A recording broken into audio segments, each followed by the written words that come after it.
Going second in Yu-Gi-Oh! Perhaps one of the biggest pain points that people levy towards this game when it comes to criticisms of any trading card game. Yu-Gi-Oh! Just takes far too long to wait for your opponent to do something, and even if you do manage to get through your opponent's turn, you have to actually break their board, and for the most part, it's just too difficult. Now, I understand that this is a bit of a rehashed topic. We've done this multiple different times on the channel, and plenty of other people have given their suggestions and thoughts and prayers for how you can actually alleviate this situation. Today, I'm going to be looking at this from two different angles. We'll be looking at this from the perspective of card design, looking at the actual baseline text of the cards that they keep printing, and looking at ways to actually help that for going second. And perhaps my favorite part of this, I think, is going to be looking at perhaps some rule changes, fundamental differences between this game and other card games, and how Yu-Gi-Oh! Can maybe tie into that, or even come up with some new, interesting, and innovative ways to help going second. If this sounds like your kind of video, then of course stick around and stay tuned. We'll be dissecting this topic in complete depth, and subscribe to the channel if you want to see more video essays, discussions on this type of topic. And if you have any suggestions yourself or want to chime in the discussion, then of course leave a comment down below, and I'd love to be able to process them perhaps for a follow-up in the future. This one is pretty simple. I've talked about all sorts of cards that I really love over the course of the last however many years, actually, that we've been doing things like this, and some ones that really come to my mind is I don't actually like the way how hand traps play. I think it's very binary in their approach. It's either just throw all of them at your opponent and hope that they eventually stop, or you're kind of trying to wait for these like niche choke points and praying that there isn't something that you've missed in the flowchart diagram. So I'm not going to rattle on about how much I love Ketu Draco Tail, but if you haven't heard me talk about this before, it's very simple. It's a very basic, simple card that pretty much any archetype in the game would love. It just searches a guy. More consistency for your turn one and opening play. Now, the incredible thing about Ketu, of course, is going second. You are optionally allowed to perform a fusion summon if your opponent controls a monster. But naturally, that's just not really going to be live turn one, mostly, but generally it's, you know, seen as a go second assist. So more cards like this, I think, would significantly help the game. Everyone loves making fun of my boy, but Typhon Common L, listen, I get it. It's not that great. It's probably undertuned by a lot, to be honest with you. In some formats, it's been kind of decent, like Pure Ryziel, for example, but I think more cards like this would go a long way in assisting the game. I think the summoning condition of Typhon perhaps is a little too lax. So let me give you a couple ideas. What if your fusion-based archetype had a contact fusion in your extra deck that you could summon just by simply removing the materials from your graveyard, or potentially even your hand? Getting rid of dead cards out of your hand, or cards that you've already used in your graveyard, like hand traps, for example, to just summon a free guy out the extra deck. Now, of course, that sounds absolutely ludicrous and broken, especially when you consider it as a literal chimera tech for free. But again, the idea is that what if we put these very specific summoning conditions on them? Your opponent must control 2 monsters summoned from the extra deck, as an example. Your opponent must occupy 4 or 5 zones or something. So essentially, you just get to slap a big guy down onto the field who maybe does something on summon, like target a card and Book of Moon it, or target a back row and destroy it. Some sort of like generic fusion like this that would work in some sort of fusion-based strategy. I love Zeus. I think Zeus was a pivotal and very iconic card throughout its heyday between like 2021, I think I want to say, up to like 23 or so. The problem is we haven't really had like really powerful Xyz summoning strategies in recent years. Ryziel, of course, is the most popular one, but that locks itself into 4s just by breathing. So Zeus is a great card, it's just, you know, we haven't really had Xyz being that popular, but what if we had one for each mechanic? Let me give you another suggestion. Imagine a synchro-based strategy, like let's say for example Punk, that could use tuners from the hand in the same summoning condition style that I mentioned with the fusion monster, hypothetically. Your opponent controls 2 extra deck monsters, you can just synchro summon this boss monster by using a tuner in your hand. Or even you can synchro summon this monster without requiring any tuners if your opponent has done X number of things last turn, like perform 5 card effects. More boss monsters and summoning conditions like this I think could be really cool for going second. My only worry about this is that they could be too much of a load-bearing force in a game. Like, essentially, your entire duel is just going to revolve around summoning these different cards and this win condition of going into Zeus 2, right? And so I don't really want games to be too homogenized, but I'm really curious what people think about this as a suggestion. On first reading this, you might think to yourself, well, normal summon per phase, that's already the case. You get one normal summon. However, it's per turn. That's the difference here. We're talking about per phase. And of course, Yu-Gi-Oh! Has multiple different phases. You might be thinking to yourself, what does that really change? Well, of course, going first, it's a Duel Links game, right? There's no main phase 2.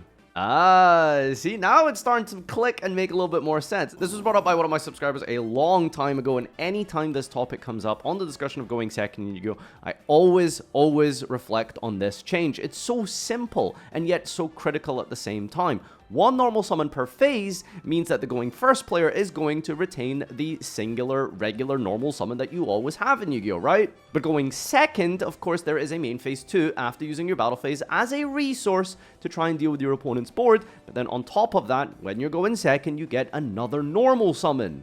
Now, one thing that I am worried about with this potential change is this idea that it indirectly actually buffs going first, right? Because if you could stave off your opponent's turn 2, then having another normal summon on the turn 3 clapback might actually be super overwhelming. Part of your board might be broken down. Your opponent has tried to deal with most of your setup, and then on the follow-up, you just have multiple normal summons to be able to take advantage of the fact that they have fought for your board, but they haven't managed to completely take it apart. So I think for the most part, it's probably going to assist the go second player more. But there is potentially the chance for some game states to end up in a situation where an extra normal summon might actually low-key end up benefiting player 1, which is not the intention at all for this video. Player 1 has way too much fun already. A while ago, Paulo Goncalves brought this up as a potential suggestion, as a rule change for the game.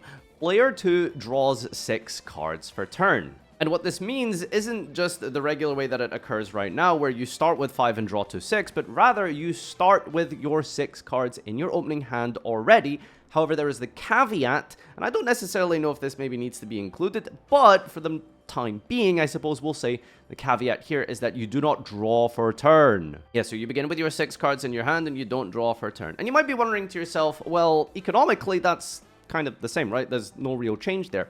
The big difference here is that this gives you 1 extra card, meaning that you have a higher chance of drawing that critical mass of hand traps. How often have you gone second and drawn like a Nibiru for turn, or an Effect Veiler? Some hand traps are not too bad to actually draw for turn, and Macedo drawing Maxi off the top is sometimes can actually be very helpful.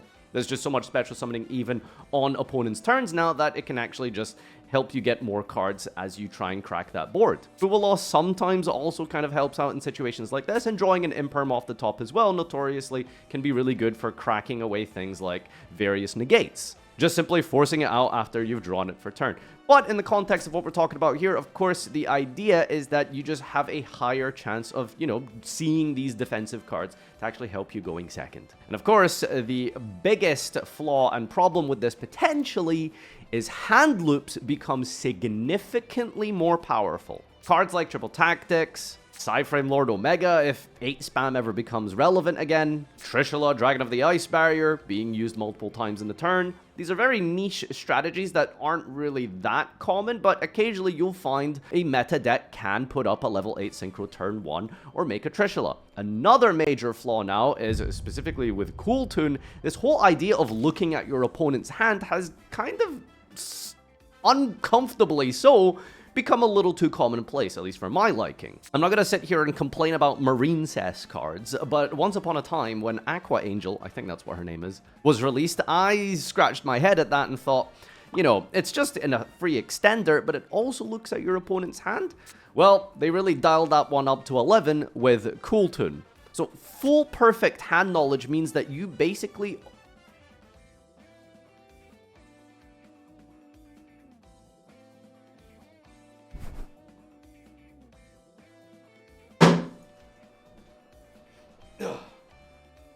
Hey, Sorry, I don't like wasps. What was I talking about? Oh yeah, hand loop's bad.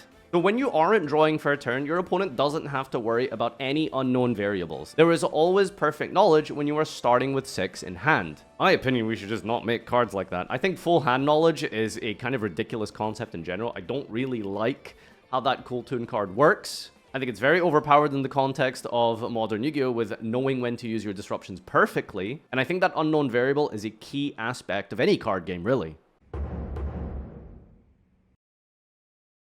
Mulligans have been a big suggestion in Yu-Gi-Oh! For years, literal years at this point, and they are usually caveated with very strict restrictions, like, you know, you can't, like, do a full mulligan, you can only put, like, X number of cards back, or you have to retain a certain amount. What if it was only applicable to player 2? Going second, you would get some type of mulligan, because of course there's different types of mulligans where you either put everything back or you get to keep certain cards, like I think the system is in Hearthstone, for example. Compare that to Magic, where you have to put your whole hand back and draw a new hand, minus 1 card. Whatever the details you want to use here, perhaps going second could maybe benefit from something like that. But I'm wondering what you think about that. Of course, one of the biggest flaws with this is it might actually just be too good. Depending on the mulligan style, just fully crafting a perfect go second hand with like 1 normal, breaker, extender, etc. could just be really, really ridiculous. Because you've seen just how powerful breakers